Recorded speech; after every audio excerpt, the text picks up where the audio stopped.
Halo sobat semuanya dimanapun berada, semoga semuanya dalam keadaan sehat dan selalu dimudahkan rezekinya. Pada kesempatan kali ini kami akan menyajikan sebuah informasi yang mudah-mudahan akan menambah wawasan sahabat semuanya. Kali ini kita akan membahas tentang beberapa pemimpin pasukan perang yang kiprahnya sangat mendunia. Mereka dikategorikan sebagai manusia yang punya ambisi paling kuat demi memperluas wilayah kekuasaannya. Di zaman dahulu, peperangan sangat lumrah terjadi dan menjadi jalan terakhir yang dilakukan umat manusia untuk menunjukkan siapa yang terbaik, walaupun mereka harus mengorbankan nyawa sekalipun. Maka dari itu para pemimpin perang terbaik saling berlomba untuk menaklukkan wilayah lain demi mendapatkan hasil alam, serta membuktikan untuk menjadi yang terkuat.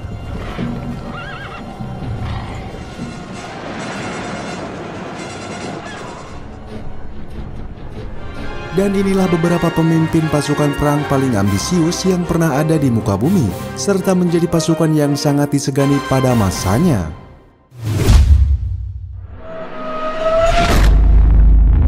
Alexander the Great atau lebih dikenal dengan Alexander Agung, lahir pada tahun 356 sebelum Masehi di kota Pella, yaitu ibu kota dari kerajaan Makedonia.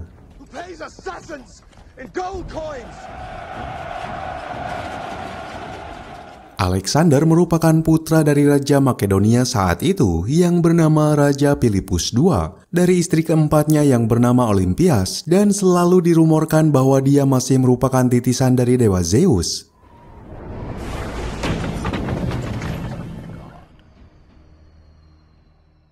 Hidup di lingkaran kerajaan yang sangat disiplin, atas perintah ayahnya Alexander dididik oleh seorang filsuf terkenal yaitu Aristoteles. Dan sebagai murid Aristoteles, Alexander diperkenalkan dengan berbagai bidang ilmu pengetahuan seperti moral, filsafat, agama, obat-obatan, logika, dan seni.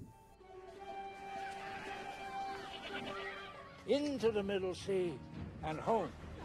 Where's your hunger to twisty faces? I promise you I will beat you one day, Hephaestion. Pada usia 16 tahun, Alexander dipercaya oleh ayahnya untuk memegang tampuk kekuasaan di kerajaan saat ayahnya pergi berperang melawan kerajaan Bizantium. Tanggung jawabnya sebagai pemimpin kerajaan langsung diuji oleh aksi pemberontakan dari orang-orang Maedi. Tapi dengan semangat jiwa mudanya, Alexander langsung menggunakan kecerdasannya dan berhasil mengirimkan pasukan militer untuk membasmi para pemberontak. Saat ayahnya kembali, beliau lantas memberikan sejumlah prajurit yang cukup terlatih kepada Alexander untuk menjalankan misi menghancurkan aksi pemberontakan di Makedonia.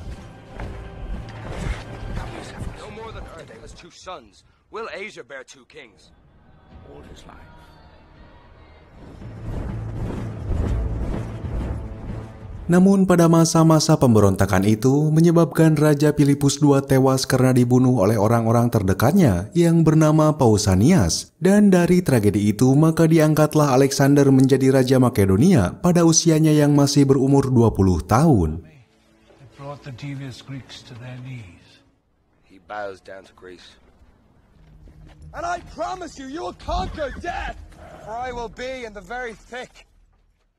Di awal masa kepemimpinannya sebagai Raja Makedonia, Alexander melakukan pembersihan terhadap pihak yang dianggapnya bertentangan dan akan mengancam kestabilan kerajaan. Alexander juga dipaksa untuk mengatasi pemberontakan di wilayah-wilayah kecil akibat dari peristiwa pembunuhan ayahnya. Dia berhasil mengalahkan wilayah-wilayah yang menjadi basis pemberontak, dan pada akhirnya mereka bersumpah untuk mengakui kekuasaan Alexander sebagai raja mereka.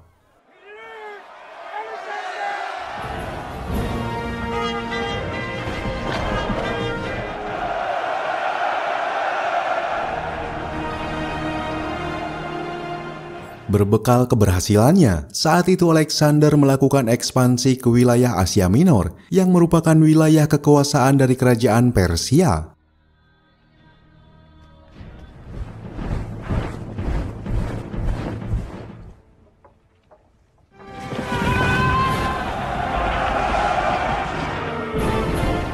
Misi ekspansi itu terjadi pada tahun 334 sebelum Masehi. Alexander membawa pasukan yang terdiri dari 48.000 anggota infanteri, 6.100 anggota kavaleri, serta 120 kapal dengan 38.000 prajurit armada laut. Jumlah pasukan itu bukan hanya dari Makedonia saja, namun gabungan dari beberapa wilayah pemberontak yang sebelumnya berhasil ditaklukkan.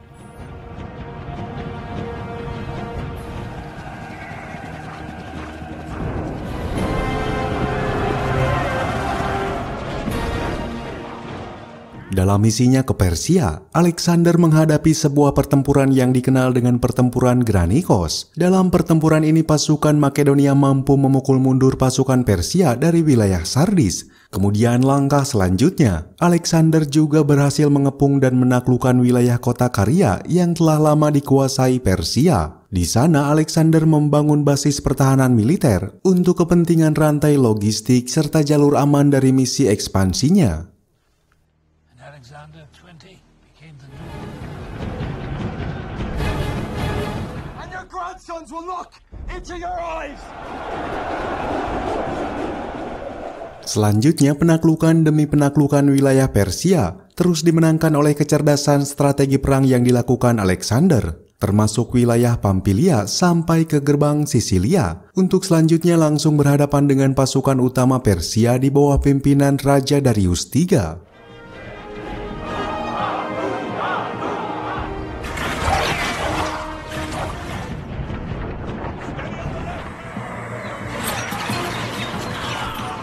Dalam pertempuran Issus, pasukan Makedonia berhasil memenangkan pertempuran melawan pasukan Persia di bawah pimpinan langsung Raja Darius III, yang membuat Raja Darius III saat itu melarikan diri, bahkan sampai meninggalkan kekayaan serta keluarganya di sana. Walaupun saat itu Alexander sempat diiming-imingi 1.000 talent oleh Raja Darius III untuk ditukar dengan keluarganya, tapi tawaran itu ditolak oleh Alexander.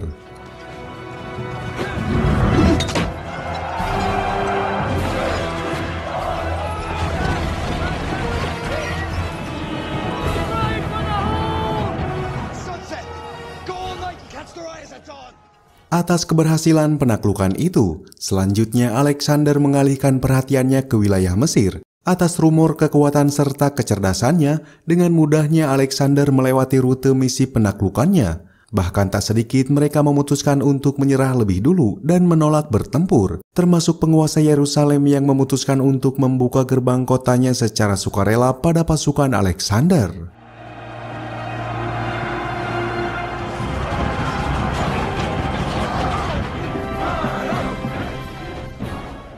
Tahun 332 sebelum Masehi, Alexander dan pasukannya berhasil memasuki wilayah Mesir. Di sana dia mendirikan wilayah dengan namanya sendiri, yaitu wilayah Alexandria, yang sampai sekarang merupakan kota terbesar kedua di negeri Mesir.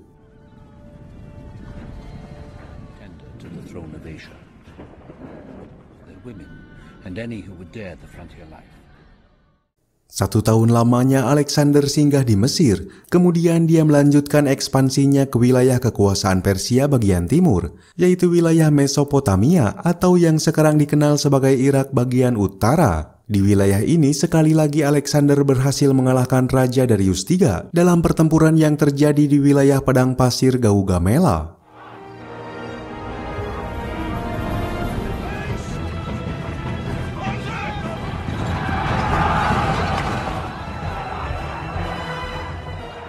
Dan untuk kedua kalinya Raja Darius III berhasil meloloskan diri dari kematian, yang pada akhirnya Alexander terus bergerak ke selatan demi memburu Raja Darius, hingga mereka sampai dan berhasil menaklukkan wilayah kekuasaan Persia yang berada di Babilonia.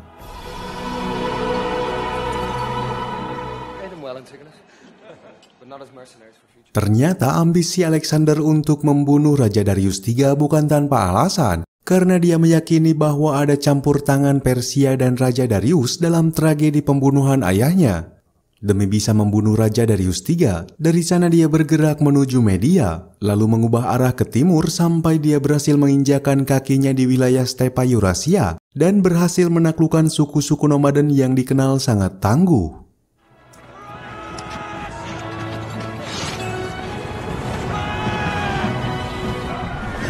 Dari sana Alexander terus bergerak ke selatan menuju Parthia, dan di wilayah itulah dia mendapati bahwa ternyata Raja Darius III sudah tewas terbunuh oleh pemberontak di bawah seorang pimpinan bernama Bessus yang merupakan penguasa Bactria atau saat ini dikenal dengan wilayah Afghanistan bagian utara. Kematian Raja Darius III menjadi tanda berakhirnya kekaisaran pada kerajaan Persia. Dari sana Alexander terus berambisi untuk melanjutkan ekspansinya sampai akhirnya dia tiba di wilayah India dan berhasil menaklukkan kerajaan besar India bernama Vaurava.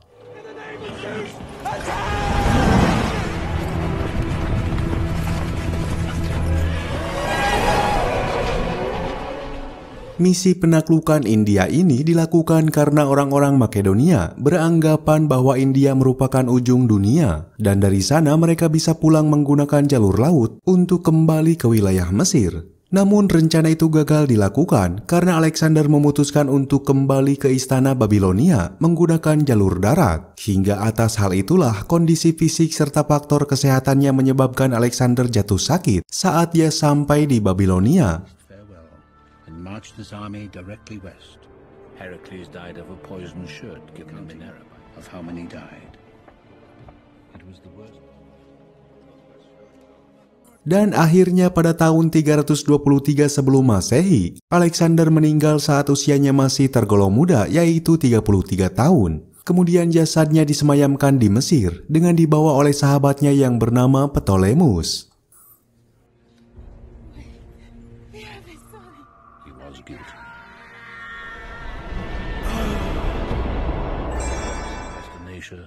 Seleucus and Perdiccas in the east.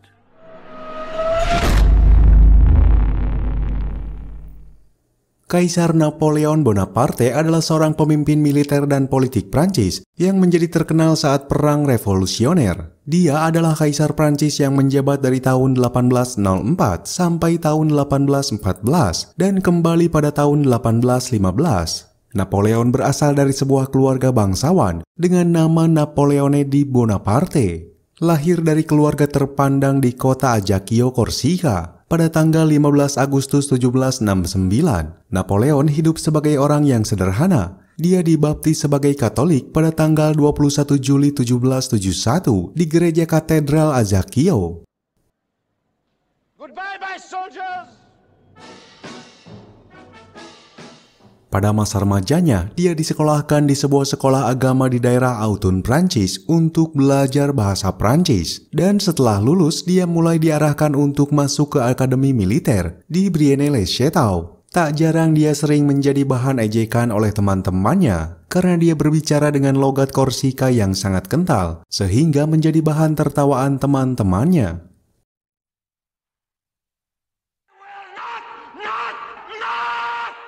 Napoleon pintar dalam bidang matematika, juga sangat tertarik pada pelajaran sejarah dan geografi. Setelah menyelesaikan pendidikannya di Brienne pada tahun 1784, Napoleon mendaftarkan diri kembali di sekolah elit École Militaire Prancis, dan dari sanalah dia dilatih menjadi seorang perwira artileri. You recognize me? Dari kejeniusannya ketika bersekolah, dia mampu menyelesaikan sekolah yang normalnya memakan waktu 2 tahun itu menjadi 1 tahun, bertepatan dengan kematian ayahnya. Atas ketenaran serta kecerdasannya pula, pada tahun 1804, rakyat Prancis memilihnya sebagai Kaisar Prancis. Dan pada masa inilah, Napoleon mulai mempunyai ambisi untuk memperluas wilayah kekuasaannya. Sehingga selama dia bertahta sebagai Kaisar Prancis, dia tak henti-hentinya melakukan agresi militer ke wilayah lain layaknya seorang maniak perang.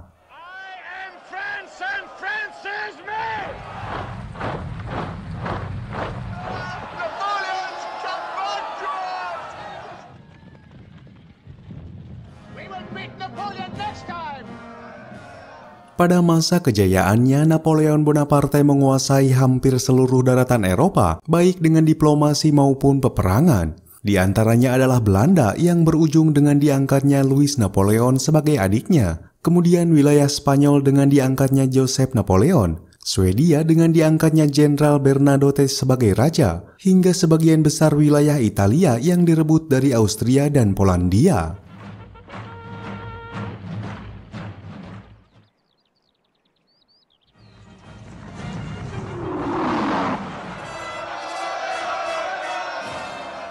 Ketika itu, hampir semua negara di Eropa menjadi jajahan ataupun sekutu Prancis. Walaupun pada tahun 1812, pasukan Prancis mengalami kekalahan besar dari Rusia, dan semenjak itu kekuatan Prancis semakin melemah.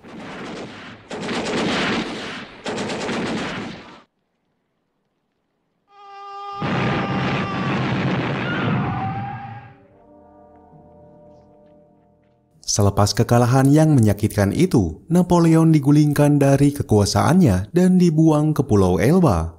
Namun Napoleon berhasil melarikan diri dari Pulau Elba dan kembali ke Prancis untuk merebut kekuasaan dengan mengandalkan para pengikut pasukan fanatiknya demi mengkudeta Raja Louis ke-18.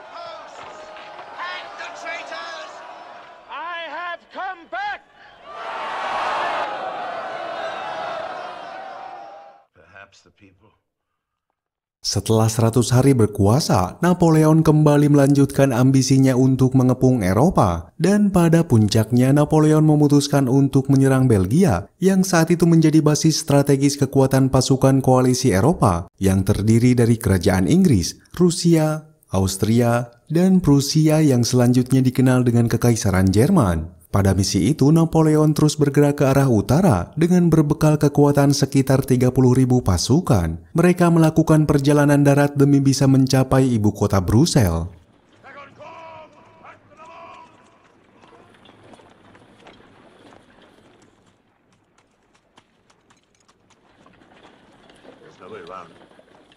Aksi Napoleon berhasil diketahui oleh pihak Inggris yang kala itu dipimpin oleh Adipati Wellington, dan pada akhirnya mereka sepakat untuk melakukan pertempuran terbuka secara besar-besaran di wilayah Waterloo, Belgia.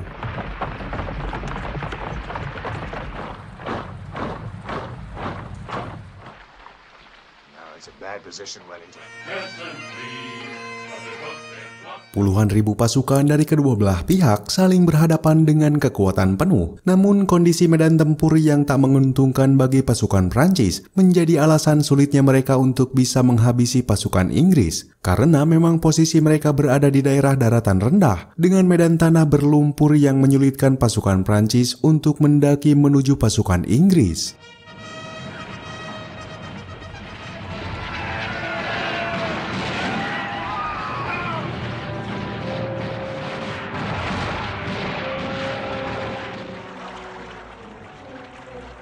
Hingga pada akhirnya kekuatan gabungan pasukan Inggris serta Prusia mampu mengalahkan pasukan Prancis yang kala itu dianggap sebagai pasukan terhebat di Eropa. Tapi walau bagaimanapun, kekalahan Napoleon di Waterloo menjadi bukti bahwa dia mampu memimpin langsung pasukannya untuk melakukan penyerangan jauh ke wilayah musuh.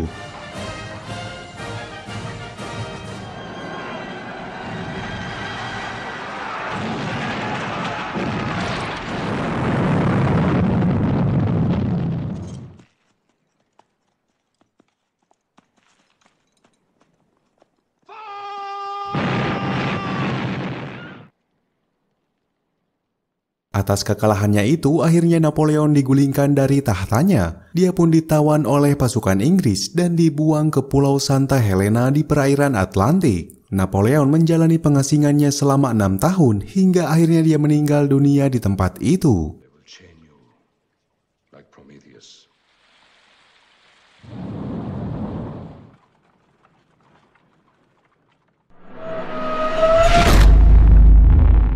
Genghis Khan dilahirkan sekitar tahun 1162 dengan nama asli yaitu Temujin, anak sulung dari sang ayah yang bernama Yesugei, keturunan keluarga Borjigin dan merupakan ketua suku Kiad, serta dilahirkan dari rahim sang ibu yang bernama Holun.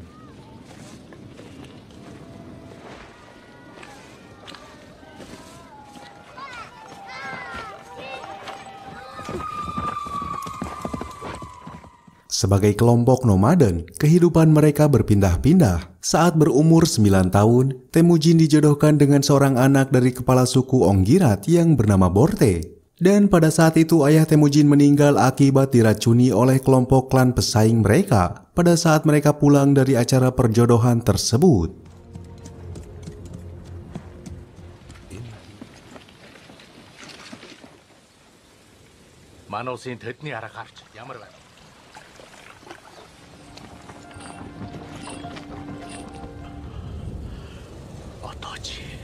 Dari sana Temujin mudah ditangkap oleh pemimpin klan musuh. Walaupun dengan tekad serta takdirnya, Temujin dapat melarikan diri pada malam hari dan berhasil hidup sampai beranjak dewasa bersama beberapa pengikut setia mendiang ayahnya. Kemudian dia bergabung dengan kepala suku Kerait, sebuah suku yang pernah ditolong oleh mendiang ayahnya. Dan dari sana Temujin meminta bantuan mereka untuk menyerang suku Onggirat demi bisa menemukan kembali tunangannya.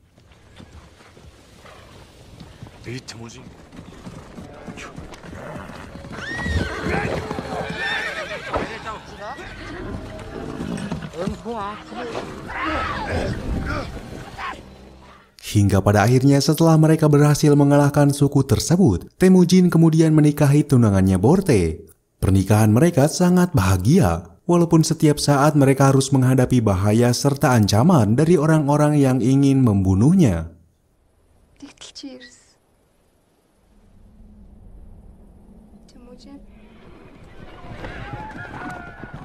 Namun sifat kepemimpinan serta bakat bela diri yang dimiliki Temujin justru membawa dan menjadikannya sebagai sosok paling disegani. Hingga dia berhasil membuktikan jati dirinya dengan memberikan kemenangan demi kemenangan atas musuh-musuhnya yang membuat pasukannya semakin bertambah banyak.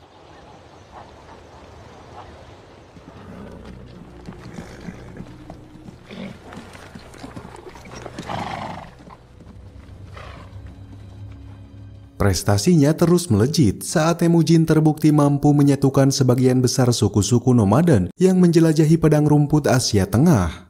Setiap suku terdiri dari klan yang berbeda, tapi saling berhubungan sehingga menciptakan sebuah jaring aliansi di antara mereka. Temujin membuat dirinya menjadi pemimpin yang dominan melalui campuran diplomasi, kebaikan, dan penggunaan kekuatan serta ketegasan atas hukuman yang sangat kejam. Dia mempunyai aturan yang mirip dengan Alexander Agung saat suku-suku pihak musuh yang telah berhasil dikalahkan dipaksa untuk bergabung ke dalam pasukannya atau dibunuh hingga tak tersisa.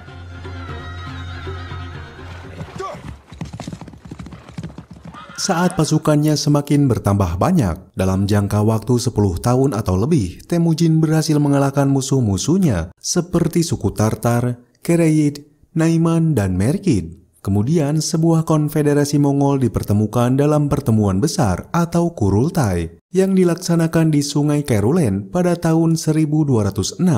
Hasil pertemuan itu secara resmi mengangkat Temujin sebagai pemimpin mereka. Dia diberi gelar dengan sebutan Genghis Khan yang artinya adalah penguasa semesta. Walaupun dia memegang jabatannya yang sangat tinggi, tapi Genghis Khan tetap bersedia berbaur bersama para pengikutnya dan tinggal di dalam kemah yang mudah dipindahkan.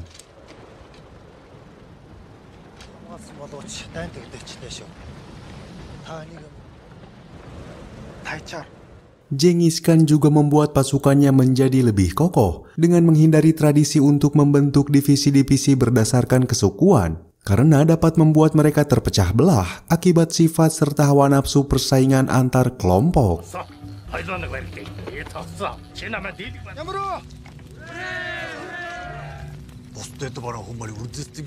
Untuk mengamankan jabatannya, Genghis Khan membentuk dan mengembangkan pasukan pengawal pribadinya yang disebut Kesikten. Dari awalnya hanya 800 prajurit menjadi 10.000 prajurit. Komposisi kesatuan yang beragam dan diambil dari putra dan saudara para komandan senior, serta atas menjunjung tinggi tradisi, menjamin kesetiaan mereka. Kelak mereka bersumpah setia secara mutlak kepada Genghis Khan sebagai balas budi untuk kebaikan istimewa mengenai rampasan perang. Terlebih banyak dari mereka yang mendapatkan berbagai pekerjaan administrasi penting di wilayah yang telah ditaklukkan oleh Mongol.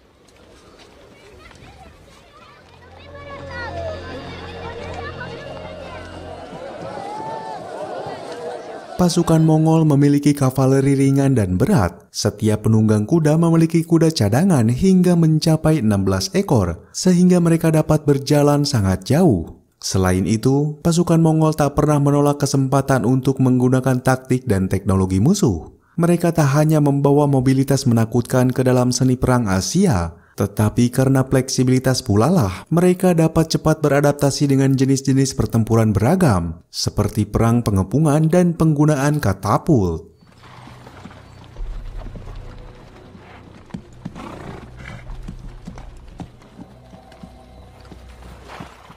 Gaya tempur serta motivasi pasukan Mongol sangat begitu tinggi, karena seni perang Mongol dirancang hanya untuk satu tujuan, yaitu mendapatkan rampasan perang tanpa embel-embel tujuan lainnya. Para komandan perang yang menang berharap akan mendapatkan tanah garapan yang luas dari pihak musuh untuk dikuasai sesuka hati mereka. Sedangkan Genghis Khan hanya menerima upeti dari para penguasa yang diizinkan untuk tetap berkuasa di wilayah taklukan barunya.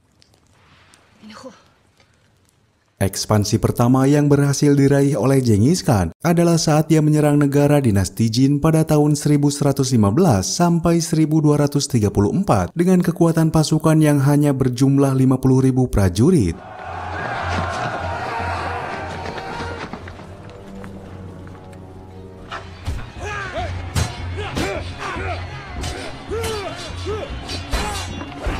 Di waktu yang sama, Genghis Khan yang masih belum puas dengan kehancuran Cina segera mengerahkan pasukannya ke barat daya dan menyerang wilayah Turkistan, Uzbekistan, serta yang saat ini dikenal dengan negara Iran pada tahun 1218 dan 1220.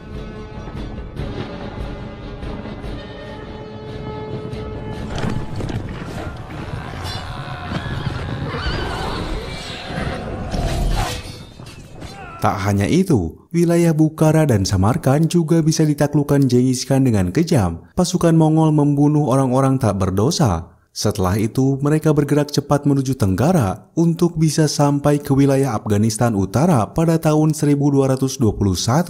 Bahkan di tempat lain di wilayah utara, tepatnya di Slavia Timur kuno, gabungan aliansi Mongol juga mampu mengalahkan pasukan gabungan Kipchak serta kerajaan Rus pada pertempuran di Sungai Khalkha.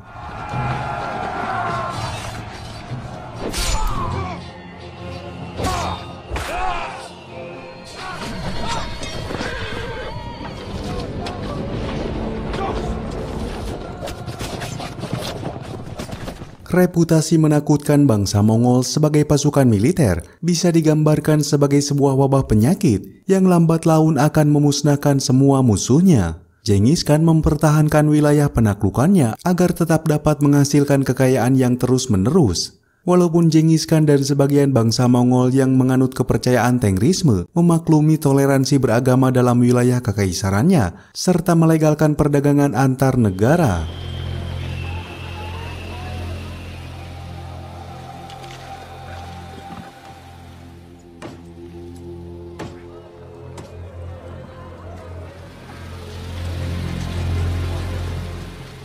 Setelah dia berhasil menguasai hampir seperempat wilayah dunia, pada akhirnya Genghis Khan wafat pada tanggal 18 Agustus 1227 akibat penyakitnya saat dia berada di wilayah barat laut Cina untuk mengepung ibu kota negara Xia. Walaupun berita tentang kematian Genghis Khan sempat disembunyikan dari semua pasukan Mongol demi menstabilkan situasi, sampai kota tersebut berhasil ditaklukkan.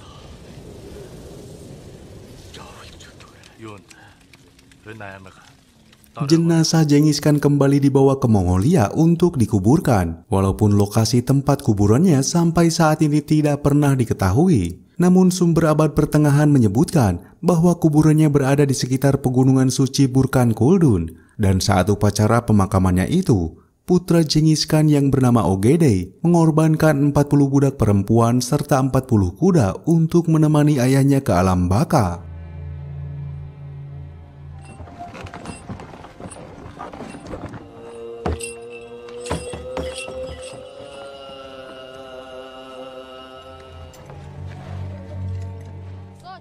Dan itulah sebagian informasi yang mengisahkan para pemimpin pasukan perang paling berpengaruh pada masanya, yang terkenal dengan sifat ambisiusnya untuk menaklukkan berbagai wilayah. Semoga informasi ini bisa bermanfaat, dan mohon maaf bila masih banyak kekurangan.